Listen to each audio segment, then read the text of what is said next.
All right, welcome back to the channel, everyone. Hope you guys are having a good day so far.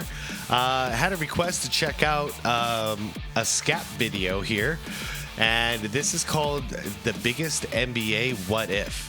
And I see a thumbnail of my man Tracy McGrady on here, and I've never heard SCAP talk about Tracy McGrady. Considering that he's a monstrous Kobe fan, I am curious about what his take is on Kobe, because at the time that the two were coming up, Tracy McGrady was arguably, I'll just say it straight. He was arguably better than Kobe in the beginning. Like, a lot of us had that view, and I was one of them. I guess I was wrong as far as like how their careers would pan out, because Kobe obviously had the better career, but just talent-wise out there, I used to see T-Mac as, the best, the next upcoming greatest basketball player. Like, I thought it was going to be his era. Like I said, I was dead wrong about it. I always admit when I'm wrong. Unfortunately, he suffered some massive injuries. But considering, like I said, how much of a Kobe fan SCAP is, I'm very curious to see what he has to say. So anyways, as always, I'm going to link the original video down below in the description.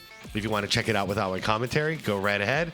Everybody else, please leave a like on this video. I appreciate you. Let's do this.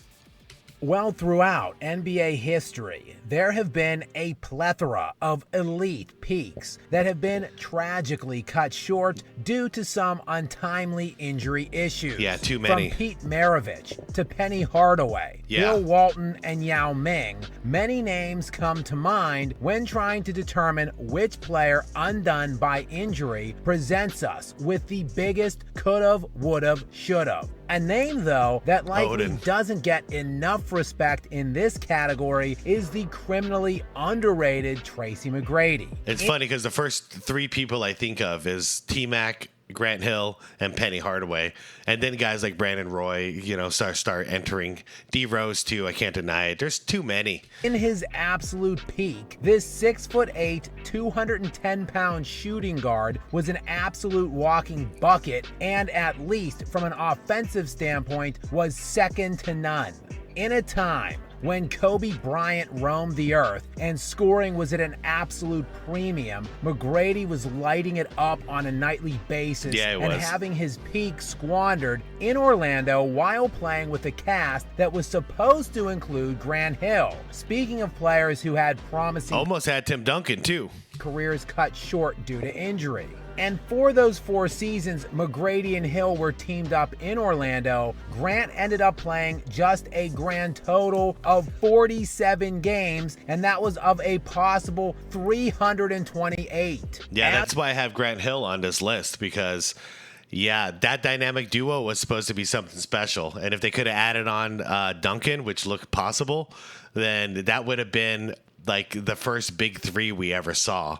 They would have done it, and I think they would have been great together. But no, Grant Hill just suffered such massive injuries that the whole thing just it's so sad, because T-Mac wanted to be the man, but he didn't want to be out there on an island by himself, and he ended up being out there on an island all by himself in Orlando. He didn't really get help until he went over to Houston, but he had it reasonably good over in Toronto with his cousin Vince, but he didn't really want to be there, and I could totally respect that. As a result, Orlando was steamy ass, and McGrady's 4-year tenure from 2000 through 2004 resulted in not a single playoff series victory for the Magic. McGrady would leave Orlando after just those 4 seasons and have one more stellar year in 2004-2005 with the Houston Rockets. But in 2005-2006, at just the age of 26, McGrady would play in only 47 games due to continued back issues. And sadly enough, T-Mac would never be the same, making only one more All-Star appearance for the remainder of his NBA career before retiring from the league at just 32 years of age. But in looking at what McGrady was, look at that. How smooth is this? League at just 32 and is that Kobe guarding him? Years of age. Yeah, right here.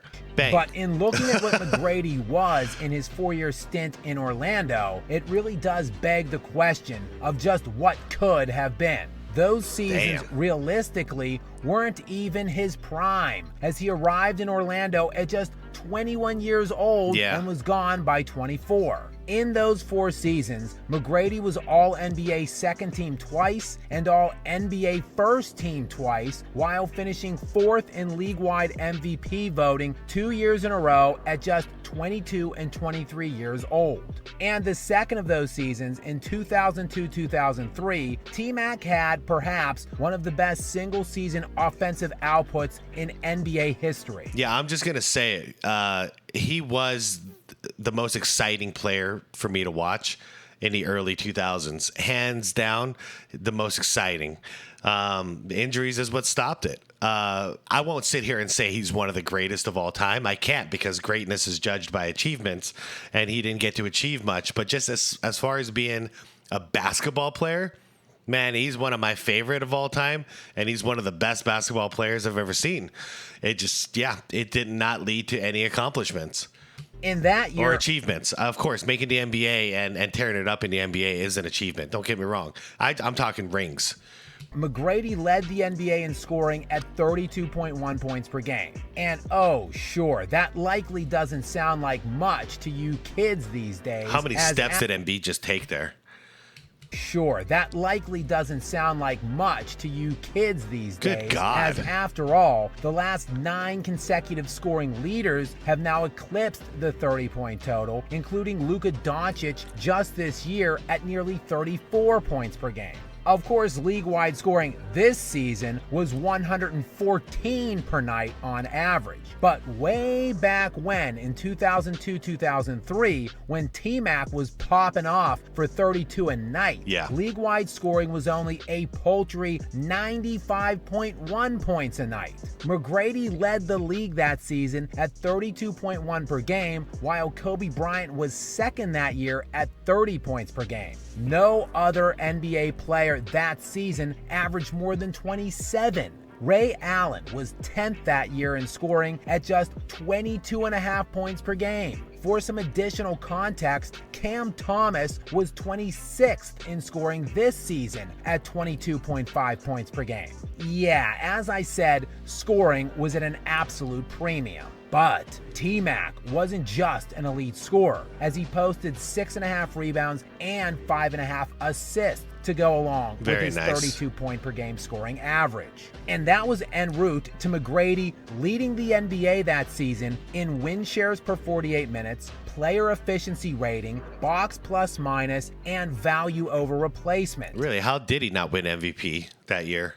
And for a little peek at the other players floating around the NBA at that time in their primes, the top 5 in value over replacement in order behind McGrady for that season was Kevin Garnett, Kobe Bryant, Tim Duncan, and Dirk Nowitzki. And again, McGrady was only in his aged 23 season. For his 4-year Orlando tenure, spanning 295 games of sample size, T-Mac averaged 28 points per game, 7 rebounds, and 5.2 assists in an NBA where league-wide scoring averages were only in the mid-90s. Unfortunately, McGrady just couldn't stay healthy beyond his mid-20s, and when he was in his absolute prime in those Orlando years, the roster was shackled with the constraints of the massive Grant Hill contract while he sat out virtually 4 straight seasons with injuries. I know, Grant Hill didn't really get healthy again until he went to Phoenix. He thanks the Phoenix trainers for everything. For the Suns organization. He said they're the ones who were able to do this for me because no other trainers were able to figure him out and keep him healthy. Not sure what goes into that, but yeah, man. Grant Hill and T-Mac are two that always are going to forever break my heart because I saw so much potential in those guys. I thought for sure those two would be on like the top 10 all-time list.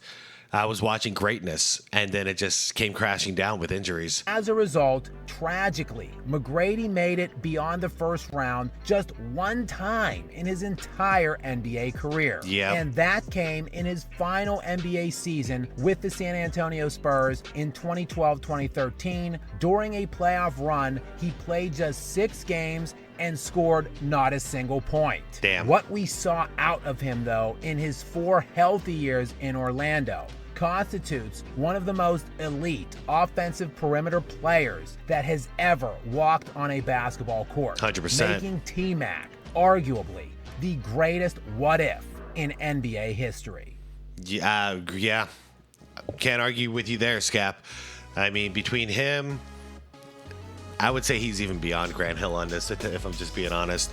But yeah, between him and really Derrick Rose, it's a real what-if situation. Like, how high could they have flown if it wasn't for catastrophic injuries? Like, we're not talking just basic injuries. We're talking career-ending, basically, injuries. And they just kept playing through the best they could. This Scap video kind of triggered a thought I want to share with you guys and get your guys' input. So we know this era, and I learned this from Scap, but this era, the early 2000s, was the lowest scoring output years in NBA history, right? What does that do to? Is that because of defense? And it was the thing that triggered it was the last Scap video I reacted to was the one that had Bruce Bowen in there, and he was basically saying like Bruce Bowen is a fantastic defender in the 2000s, but he was nothing in the 90s. Yet the scoring output in the 90s was slightly higher than it was in the early 2000s. So it kind of like rattled my brain a little bit, where I was like, wait, could it be possible that defense was hitting some kind of a peak in the early 2000s? Because I don't really believe that's the case, but the numbers are against me on that. So I'm not sure. Was it just scoring was not, I don't know. Like, I'm looking around and I'm seeing T-Mac, Kobe, Allen Iverson, Paul Pierce. I'm seeing some just grade A scores. So what was it? What was with the total output? Was it just a game style that they were playing a slower half-court game style until the Suns came in and blew the Raptors off of that idea? I'm not sure, but I'd love to get your guys' input on that because it's been bothering me like all week. So let me know what your opinions are. Let's have a conversation about it down low. Why was the early 2000s the lowest scoring output era in NBA history, which is also what makes Kobe averaging 35 a game during that era so amazing? But why was this even a thing to begin with? Anyways, much love for Scap, much love for Tracy McGrady. Forever will be not appreciated as I feel he should be, but his career just did not go the way that I feel it should have gone, and I always feel bad because T-Mac, yeah, man, he's one of my favorite players of all time. I'll leave it there. All right, everybody, thanks for watching. Comment down below with your input, and yeah, leave this video a like if you enjoyed it. Subscribe to the channel if you want more content like this, and if you do, I'll see you tonight for the After Dark. All right, peace out, everyone.